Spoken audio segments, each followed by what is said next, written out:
ఈరోజు ముఖ్యమంత్రి గారు వచ్చి చాలా ఉద్వేగపూరితంగా ఉద్విగ్నపూరితంగా విద్యా కుసుమాలు వెలజిల్లాలని విజ్ఞాన కుసుమంగా ఉస్మానియా యూనివర్సిటీ స్టాన్ఫోర్డ్ ఆక్స్ఫోర్డ్ యూనివర్సిటీగా మారాలి అని చెప్పి పదే పదే ఉచ్చరిస్తూ మాట్లాడాడు.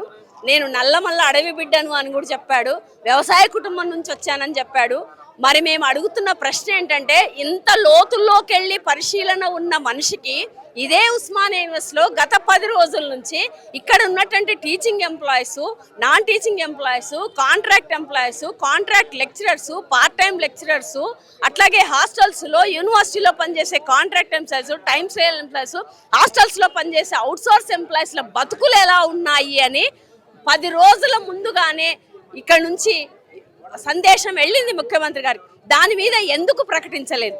పైగా దీన్ని మార్చడానికి అనేక బిల్డింగులు కడుతున్నామని ఒక పెద్ద విజనరీ చూపించారు. అంటే ఒక బిల్డింగులు కడితేనే ఎడ్యుకేషన్ వస్తుందా? అందులో నాణ్యమైన విద్యను అందించడానికి పర్మనెంట్ ఎంప్లాయీస్ ఉండొద్దా? నాణ్యమైన పరిపాలన అందించడానికి పర్మనెంట్ నాన్ టీచింగ్ స్టాఫ్ ఉండొద్దా? నాణ్యమైన భోజనాన్ని అందించడానికి హాస్టల్స్ లో పనిచేసే సిబ్బంది పర్మనెంట్ వాళ్ళు ఉండకూడదా? వాళ్ళ జీతం కేవలం 10,000 రూపాయలతోటి వాళ్ళు 20 ఏళ్ల నుంచి 25 ఏళ్ల నుంచి బతుకుతున్నారు. 16,000 నుంచి ఈరోజు అడ్మినిస్ట్రేటివ్ పోస్టుల్లో బతుకుతున్న వాళ్ళు చాలా మంది ఉన్నారు.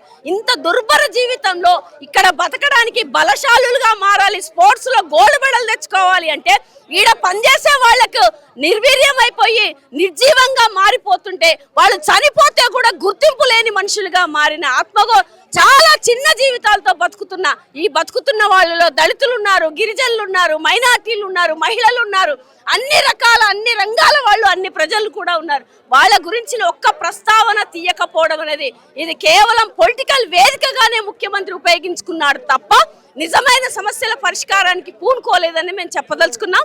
జాయింట్ యాక్షన్ కమిటీ ఏదైతే ఏర్పడిందో అది భవిష్యత్తులో ఉద్యమాలను కొనసాగిస్తుందని కూడా చెప్పదలుచుకున్నాం. ఉస్మానియా యూనివర్సిటీకి వచ్చి మీకు ఏ సమస్యలున్నా నేను వచ్చి పరిష్కరిస్తాను, మీ సమస్యలన్నీ నా దగ్గర తీసుకురండి, దానికి నేను సమాధానం చెప్తానని చెప్పేసి గత ఆగస్టు 25న చెప్పారు.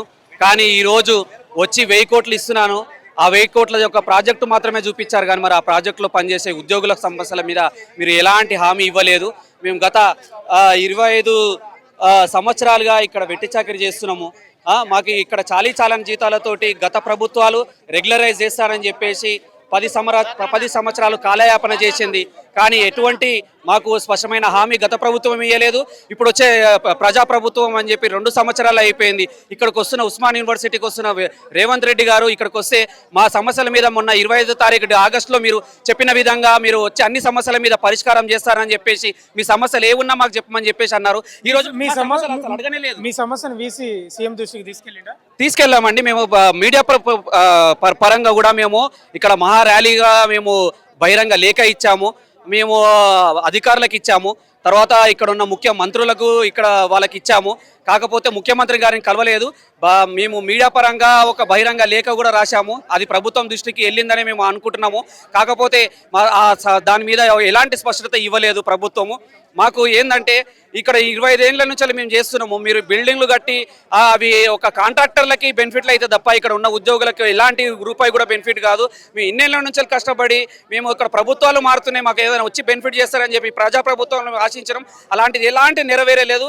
ఈరోజు చాలా మేము పొద్దున 7 గంటలకే టిఫిన్లు చేయకుండా మేము ఇక్కడికి వచ్చి సీఎం గారు ఏదైనా మాకు హామీ ఇస్తారేమో మేము చాలా సంతోషం పడదాం అనుకున్నాం. కానీ ఇలా చాలా బాధతోటి ఉద్యోగులు ఏడ్చుకుంటే ఇంటికి వెళ్తున్నారు. దీని ఈ ప్రభుత్వానికి మంచిది కాదు.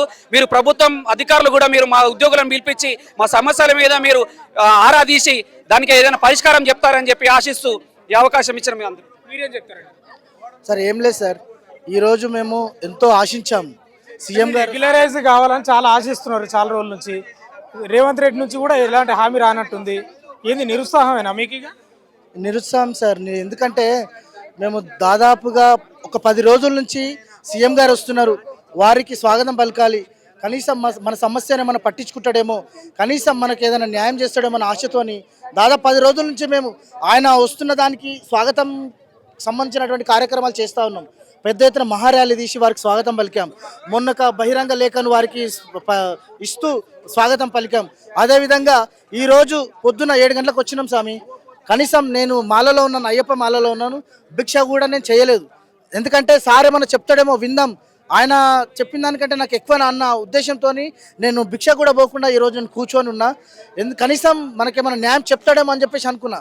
కానీ వారు వచ్చి 1000 కోట్లు తీసుకొచ్చిండు, బిల్డింగులు కడతా అంటుండు, విద్యను అభివృద్ధి చేస్తా అంటుండు, పెద్ద పెద్ద యూనివర్సిటీలుగా దానికి పోల్చుకొని చేస్తా అంటుండు.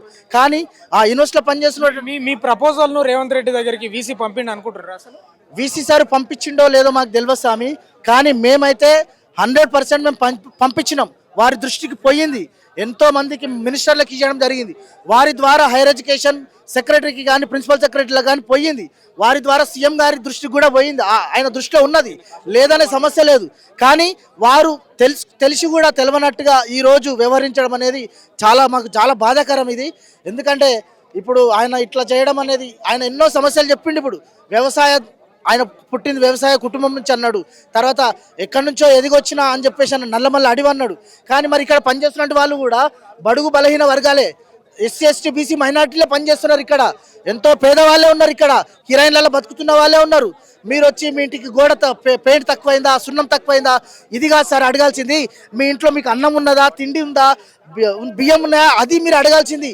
మా కష్టాలను మీరు గుర్తించి మాకు న్యాయం చేసి పోవాల్సింది. మీరు అట్లా చేయకుండా మీరు ఏదేదో మాట్లాడిపోయారు. ఈరోజు అట్లా చేసిపోవడం అనేది చాలా సిగ్గుచేటు సార్, ఈ వ్యవస్థకే చాలా సిగ్గుచేటు. ఇంత పెద్ద యూనివర్సిటీకి వచ్చి మా సమస్యలు పరిష్కరించకుండా మీరు పోవడం అనేది ఇది సమాజానికే సిగ్గుచేటు సార్. ఇది అంటే ప్రధానంగా వీళ్ళు కాంట్రాక్ట్ ఎంప్లాయీస్ ఎన్నో ఆశలు పెట్టుకున్నారు ఈ సభ ద్వారా రెగ్యులరైజేషన్ ఏదైనా హామీ వస్తుందేమో అని. అస్సలు హామీ కాదు కదా, వాళ్ళ గురించి ప్రస్తావన రాలేదు. మరి వీసీ కూడా పంపిండో లేదో తెలియదు, అది వాళ్ళకు కూడా తెలియదు. మొత్తం అయితే వాళ్ళ యొక్క కష్టాన్ని అయితే పూర్తిగా దోచుకుంటున్న పరిస్థితి. దాదాపు 30 ఏళ్ళ సర్వీసు, 25 ఏళ్ళ సర్వీసు కూడా ఉంది. కనీసం వాళ్ళ శాలరీ 30,000 కూడా లేదు. వీళ్ళు చాలా ఏళ్ళు అంటే తెలంగాణ ఉద్యమంలో వీళ్ళ పాత్ర కూడా ఉంది. తెలంగాణ వస్తే మా బతుకులు మారుతామని ఎన్నో ఆశలతో ఉద్యమాలు చేసినా కూడా గతంలో బీఆర్ఎస్ చేయలేదు, ఇప్పుడు కాంగ్రెస్ చేయలేదు. వాళ్ళు నిరసన వ్యక్తం చేసిన పరిస్థితి కనిపిస్తుంది కాంట్రాక్ట్ ఎంప్లాయీస్.